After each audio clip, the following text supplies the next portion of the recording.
Hai, Assalamualaikum. Sekarang kalian ada di video part 2. Nah, hari ini kita akan membahas tentang halogen atau golongan 7A.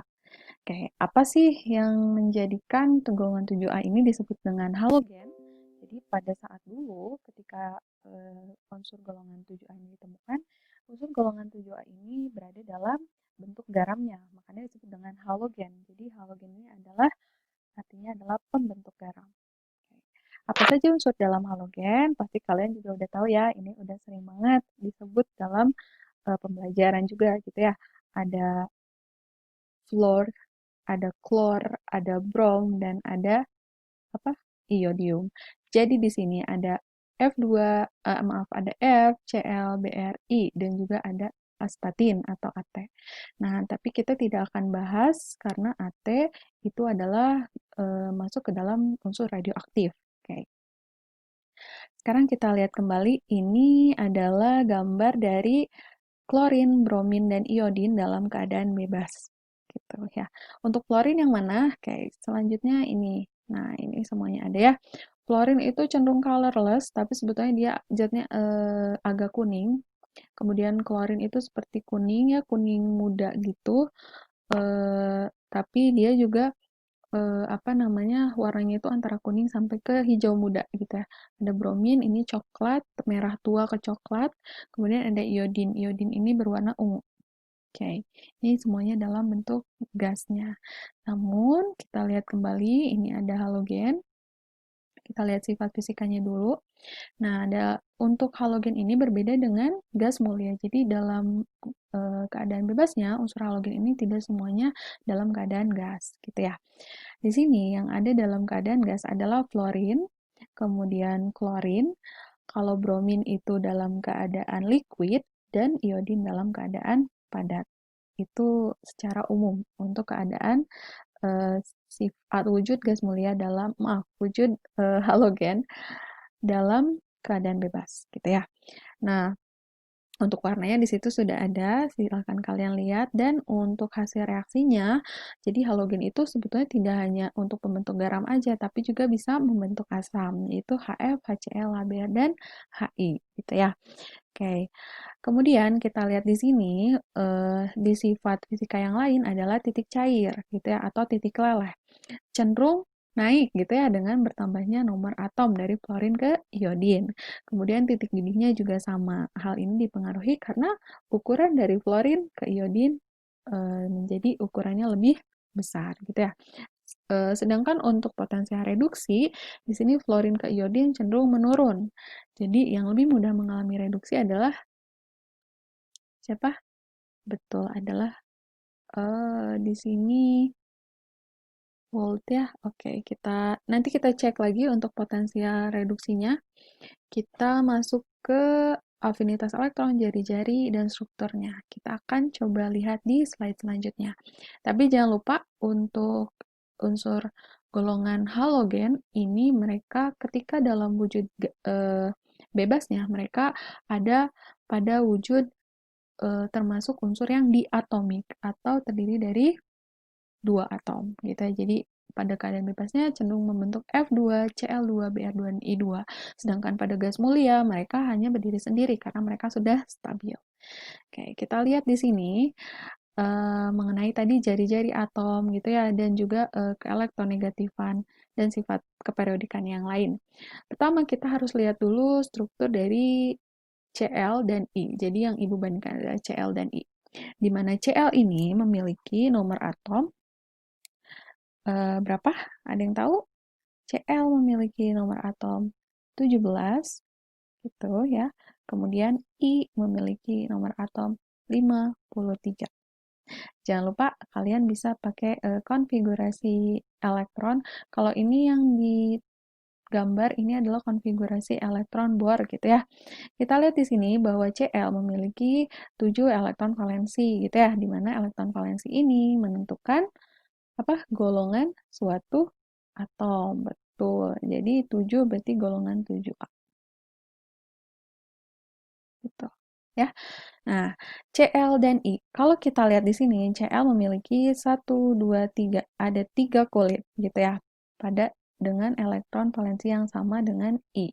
I juga sama, memiliki 7 elektron valensi gitu ya. Dan memiliki berapa kulit? Kalau kita hitung 1, 2, 3, 4, 5. Oleh sebab itu, pada elektron valensi yang sama gitu ya, dengan bertambahnya kulit, maka jari-jarinya juga bertambah. Jadi bisa kita simpulkan dari F, Cl, Br, dan I ke bawah gitu ya. Maka jari-jari atomnya akan semakin besar. Otomatis seperti di dalam gas mulia, ketika jari-jari atom semakin besar, apakah yang terjadi? Maka unsur yang jari-jarinya lebih besar lebih mudah untuk melepaskan elektron, lebih mudah untuk melepas elektron. Gitu ya.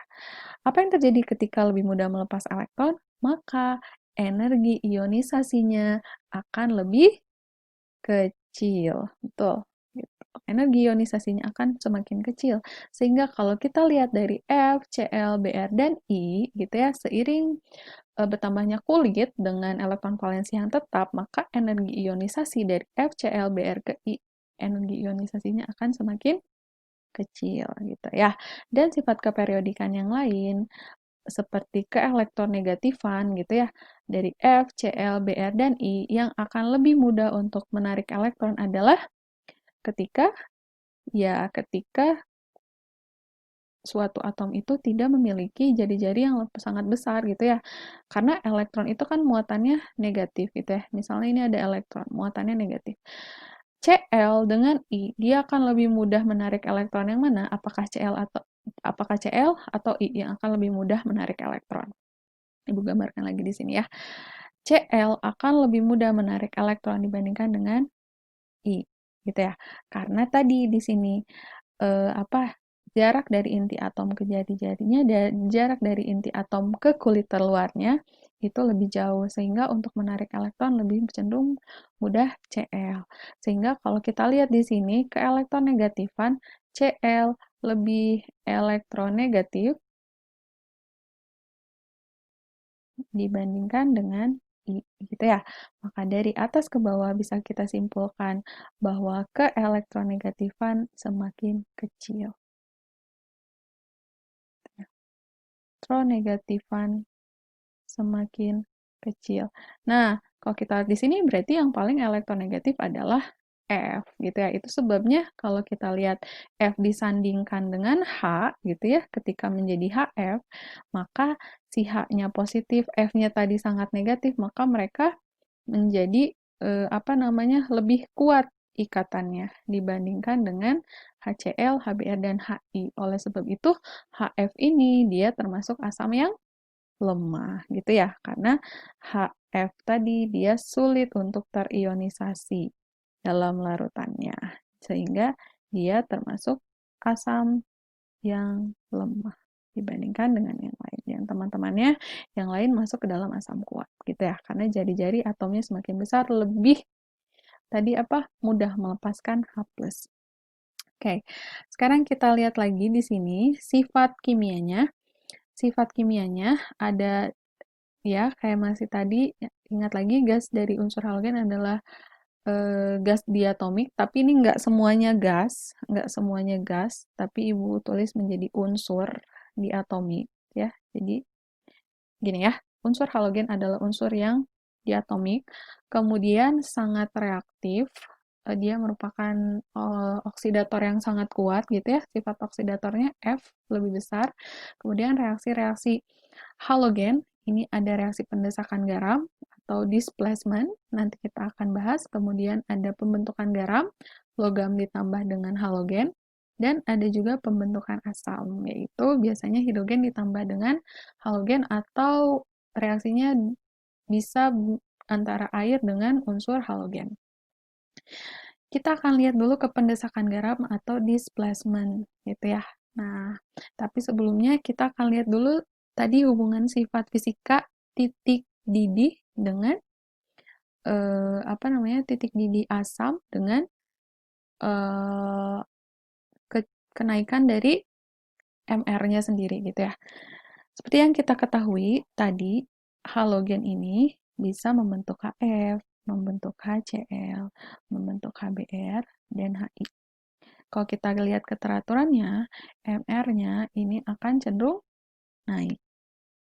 Otomatis titik didihnya juga cenderung naik, gitu ya. Tapi jika kita lihat dari hasil laboratorium, ternyata di sini HF itu memiliki titik didih yang lebih tinggi dibandingkan dengan asam halida yang lain, gitu ya. Kenapa hal ini dapat terjadi? Ingat kelas 10 bahwa terjadi ikatan hidrogen antara molekul HF dengan molekul HF yang lain. Oke, jadi ini akan Ibu hapus dulu di sini biar kalian mudah ya. Oke, oke,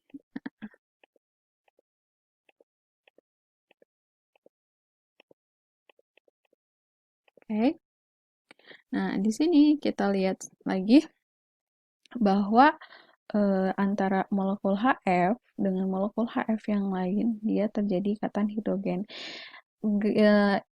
Di sini ada terjadi interaksi interaksi antarmolekuler atau gaya antarmolekul yang berupa ikatan hidrogen, sehingga untuk mendidihkan HF itu akan lebih sulit dibanding mendidihkan HCl, HBr, dan HI karena tadi adanya ikatan hidrogen. Oleh sebab itu butuh suhu yang lebih tinggi untuk mendidihkan HF. Ya. Namun kalau kita lihat sifat keasamannya bahwa HF itu merupakan asam yang paling lemah, kekuatan asam. HF adalah asam yang paling lemah, kemudian ada HCl, HBr, dan HI. Gitu ya, didasarkan pada tadi keelektronegatifan F yang sangat elektronegatif sehingga mengikat kuat H+ dibanding dengan asam yang lain. Kemudian kita lihat lagi di sini tadi reaksi pembentukan garam. Jadi di sini ada grup 7 atau grup golongan 7A atau halogen FClBrI. Dia membentuk garam dengan alkali, biasanya dengan alkali atau dengan logam-logam yang lain gitu ya. Tidak hanya dengan alkali tapi dengan logam. Di sini contohnya yang sangat populer adalah NaCl. Kemudian ada displacement reaction atau reaksi pendesakan garam gitu ya, di mana kalian harus ingat bahwa tadi kereaktifan semakin menurun. F lebih reaktif dari Cl, Cl lebih reaktif dari Br, Br lebih reaktif dibanding dengan I. Nah, yang bisa mendesak ini adalah zat yang lebih reaktif. Di sini Cl dengan Br. Cl tidak punya pasangan, sedangkan Br dia memiliki pasangan K. Bisakah si Cl ini mendesak Br agar keluar sehingga dirinya memiliki pasangan? Tentunya bisa. Kenapa? Karena Cl lebih reaktif dibanding Br. Sehingga Cl akan bersama dengan K menjadi KCl dan Br-nya akan dilepaskan. Sehingga reaksi ini mungkin. Sekarang Ibu akan berikan contoh yang selanjutnya. Misalnya Ibu memiliki I2 ditambah dengan NaBr. Oke. Ditambah dengan NaBr menjadi NaI ditambah dengan Br2. Tentunya reaksi ini kita harus setarakan. Nah, apakah reaksi ini mungkin? Kita kembali lagi. Yang bisa mendesak adalah unsur bebas yang lebih reaktif, yang memiliki unsur yang lebih reaktif. Di sini kita lihat I dengan Br. Mana yang lebih reaktif? Yang lebih reaktif adalah Br. Sehingga I dia tidak mungkin merebut Na dari Br karena Br lebih reaktif dibanding dengan sehingga dibanding dengan I, maka di sini reaksinya tidak dapat terjadi. Itu yang disebut dengan reaksi displacement test atau disebut juga dengan reaksi pendesakan garam. Oke. Dan yang terakhir di sini ada kegunaan halogen. Jadi halogen ini sangat banyak sekali digunakan dalam kehidupan sehari-hari gitu ya. Nah, contohnya yang paling sering ini betadin ya. Iodin digunakan sebagai antiseptik, kemudian bromin digunakan untuk obat penenang, atau juga film fotografi, itu teh ya. Fotografi, oke. Kemudian NaCl adalah bukan grama, tapi garam dapur. Kemudian pupuk NPK, pemutih pakaian, obat batuk juga, kalau kalian lihat di bungkus obat batuk pasti ada N4CL gitu ya. Ada fluorin untuk mengeca kaca, untuk freon juga zat pendingin, dan untuk pasta gigi berfluorin. Masih ingat kan kalau di iklan-iklan? Gitu. Ini adalah rangkuman untuk unsur halogen. Ibu harap kalian di luar dari ini bisa lebih banyak membaca, karena tidak, ini hanya sedikit segelintir yang Ibu sampaikan gitu ya. Mudah-mudahan kalian semangat dan kalian penasaran tentang unsur halogen ini. Terima kasih atas perhatiannya, banyak membaca. Wassalamualaikum warahmatullahi wabarakatuh. Semoga bermanfaat.